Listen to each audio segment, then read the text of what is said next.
ان الحمد للہ والصلاۃ والسلام علی رسول اللہ۔ میرا خاوند بڑا پسیلا ہے۔ یہ ایک ایسی شکایت ہے جو ہر دوسری عورت کو اپنے خاوند سے ہے۔ اب سوال یہ پیدا ہوتا ہے کہ غسیلے خاوند کو قابو میں کیسے لایا جائے۔ میں آپ سے بہت پیاری ایک بات شیئر کروں گا کہ کسی جگہ ایک بوڑھی مگر بڑی سمجھدار عورت، بڑی دانا عورت رہتی تھی جس کا خاوند اس سے بہت محبت کرتا تھا۔ دونوں میں محبت اس قدر شدید تھی کہ اس کا خاوند اس کے لیے محبت بھری شاعری کرتا تھا، اس کے لیے شعر کہتا تھا۔ عمر جتنی زیادہ ہو رہی تھی، باہمی محبت، باہمی مودت اور خوشی اتنی ہی زیادہ بڑھتی چلی جا رہی تھی۔ جب اس عورت سے اس کی دائمی محبت اور خوشیوں بھری زندگی کا راز پوچھا گیا کہ آیا کیا وہ ایک بہت ماہر اور اچھا کھانا پکانے والی عورت ہے، یا وہ بہت حسین و جمیل اور خوبصورت ہے، یا پھر اس کی محبت کا کوئی اور راز ہے، اس عورت نے یوں جواب دیا کہ خوشیوں بھری زندگی کے اسباب اللہ عز و جل کی ذات کے بعد خود عورت کے اپنے ہاتھوں میں ہیں۔ اگر عورت چاہے تو وہ اپنے گھر کو جنت کی چھاؤں بنا سکتی ہے، اور اگر یہی عورت چاہے تو اپنے گھر کو جہنم کی دہکتی ہوئی آگ سے بھی بھر سکتی ہے۔ مت سوچئے کہ مال و دولت خوشیوں کا ایک سبب ہے۔ تاریخ میں کتنی ہی مالدار عورتیں جن کی کہانیاں ہم پڑھتے ہیں، لیکن جن کے خاوند ان کے مال متاع سمیت انہیں چھوڑ کر ان سے کنارہ کش ہو گئے۔ اچھا کھانا پکانا بھی کوئی الٹیمیٹ خوبی نہیں ہے۔ سارا دن کچن میں رہ کر مزے کے کھانے پکا کر بھی عورتیں خاوند کے غلط معاملے کی شکایت کرتی نظر آتی، اور خاوند کی نظروں میں اپنی کوئی خاص عزت نہیں بنا پاتی۔ تو پھر آپ ہی بتا دیں، ان سے یہ کہا گیا کہ پھر آپ ہی بتا دیں کہ اس پرمسرت، پرسعادت، اس خوشیوں بھری زندگی کا راز کیا ہے، اور آپ اپنے درمیان اور خاوند کے درمیان پیش آنے والے مسائل سے، مشکلات سے کس طرح نپٹا کرتی تھیں۔ اس سوال کے جواب میں اس دانا عورت نے جواب دیا کہ جس وقت میرا خاوند غصے میں آتا تھا، اور بلا شبہ میرا خاوند بڑا ہی غصیلا شخص تھا، میں ان لمحات میں نہایت ہی احترام کے ساتھ مکمل خاموشی اختیار کر لیتی تھی۔ یہاں ایک بات واضح کر دوں کہ احترام کے ساتھ خاموشی کا یہ مطلب نہیں ہے کہ آنکھوں سے حقارت ٹپک رہی ہو، نفرت چھلک رہی ہو، یا کوئی مذاق نظر آ رہا ہو، سخریہ پن نظر آ رہا ہو۔ ایسا ہرگز نہیں ہوتا تھا، کیونکہ آدمی بہت عقل مند ہوتا ہے، ایسی صورتحال کو، ایسے معاملات کو وہ بھانپ لیا کرتا ہے۔ تو اس انٹرویو لینے والی خاتون نے پوچھا تو اچھا، تو آپ ایسی صورتحال میں کمرے سے باہر کیوں نہیں چلی جاتی تھیں؟ اس نے کہا خبردار، ایسی حرکت ہرگز مت کرنا، اس سے تو ایسے لگے گا کہ جیسے تم اس سے فرار چاہتی ہو، اس کا نقطہ نظر جاننا نہیں چاہتی۔ خاموشی تو ضروری ہے ہی، اس کے ساتھ ساتھ خاوند جو بھی کہے اسے نہ صرف یہ کہ سننا، بلکہ اس کے کہے سے اتفاق کرنا بھی اتنا ہی اشد ضروری ہے۔ میرا خاوند جب اپنی بات پوری کر لیتا، خاموش ہو جاتا، تو میں کمرے سے باہر چلی جایا کرتی، کیونکہ اس ساری چیخ و پکار کے بعد، شور شرابے کی گفتگو کے بعد میں سمجھتی تھی کہ اب اسے آرام کی ضرورت ہے۔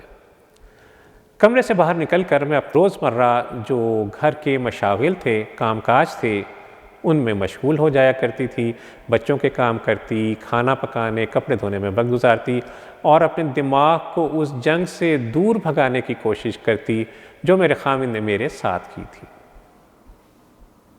سوال کرنے والی خاتون نے پوچھا کہ تو آپ اس ماحول میں کیا کرتی تھیں؟ کئی دنوں کے لیے لا تعلقی اختیار کر لیتی تھی، یعنی 10-12 دن کے لیے شوہر سے بات چیت بند کر لیتی تھی؟ اس دانا بوڑھی عورت نے جواب دیا کہ نہیں، ہرگز نہیں۔ بول چال چھوڑ دینے کی عادت انتہائی گھٹیا فعل ہے۔ تعلقات کو خامند سے بگاڑنے میں یہ دو رخی تلوار کی مانند ہے۔ اگر تم اپنے خامند سے بولنا چھوڑ دیتی ہو تو ہو سکتا ہے شروع میں اس کے لیے یہ کچھ مشکل ہو، تکلیف دہ عمل ہو، لیکن وہ شروع میں تم سے بولنا چاہے، تم بولنے سے تھوڑا احتراز کرو تو دن گزرتے جائیں گے اور پھر وہ اس کا عادی ہوتا چلا جائے گا۔ تم 1 ہفتے کے لیے بولنا چھوڑو گی تو وہ 2 ہفتے تک تم سے نہ بولنے کی استعداد پیدا کر لے گا، اور یہ بھی ہو سکتا ہے کہ وہ تم سے بات کیے بغیر جینا سیکھ جائے، تمہارے بغیر زندہ رہنا سیکھ جائے۔ خامند کو ایسی عادت ڈال دو کہ اس کا دل پریشان ہو جائے تمہارے بغیر اس کو شدید گھٹن محسوس ہو، گویا کہ تم اس کے لیے آکسیجن کی مانند ہو۔ اگر ہوا بننا ہے تو ٹھنڈی ہوا بنو، لطیف ہوا بنو، نہ کہ گردآلود اور تیز آندھی۔ انٹرویو کرنے والی خاتون نے پھر سوال کیا کہ اس کے بعد آپ کیا کیا کرتی تھیں؟ اس دانا عورت نے جواب دیا کہ میں 2 گھنٹوں کے بعد یا 2 گھنٹے سے کچھ زیادہ کے بعد جوس کا 1 گلاس یا گرم چائے یا گرم کافی کا 1 کپ بنا کر اس کے پاس جاتی، اسے نہایت ہی سلیقے سے کہتی کہ لیجئے چائے پیجئے۔ مجھے یقین ہوتا تھا کہ وہ اس لمحے چائے یا جوس پینے کا متمنی ہے۔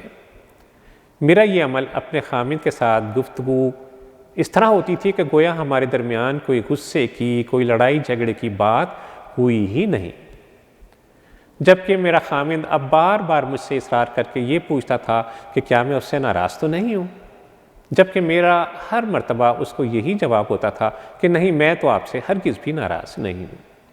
اس کے بعد وہ ہمیشہ اپنے سخت اور درست رویے کی مجھ سے دیر تک معاذرت کرتا اور پھر مجھ سے گھنٹوں پیار بھری باتیں کرتا۔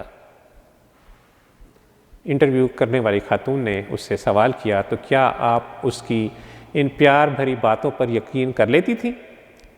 خاتون نے کیا پیارا جواب دیا، کہنے لگی کہ ہاں بالکل، میں ان باتوں پر بالکل یقین کرتی تھی، میں جاہل تھوڑی ہوں۔ کیا تم یہ کہنا چاہتی ہو کہ میں اپنے خامند کی ان باتوں پر تو یقین کر لوں جو اس نے غصے کی حالت میں مجھ سے کہہ دیں، اور ان باتوں پر یقین نہ کروں جو وہ مجھ سے حالت سکون میں کہہ رہا ہے؟ تم مجھ سے یہ کیوں کر منوانا چاہتی ہو کہ میں اس کے غصے میں کہی ہوئی باتوں پر یقین کر لیا کروں؟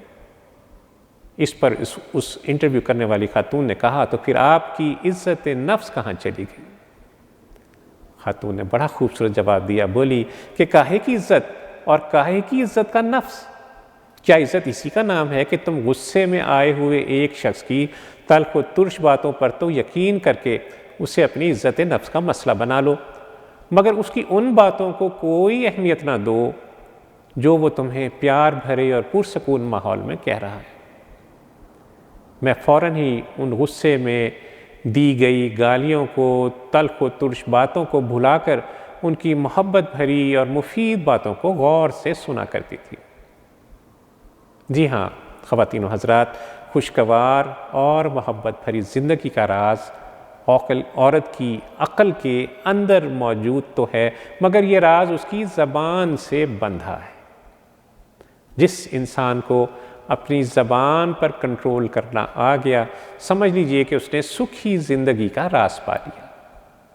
اللہ عز و جل سے دعا ہے کہ وہ ہماری ازدواجی زندگیوں میں سکون اور خوشیاں بھر دے، ہمیں صبر، برداشت و تحمل جیسی صفات عطا فرمائے۔ وصلی اللہ تعالی علی خیر خلقہ محمد وعلی آلہ وصحبہ وسلم۔ اللہم صلی علی سیدنا محمد وعلی آلہ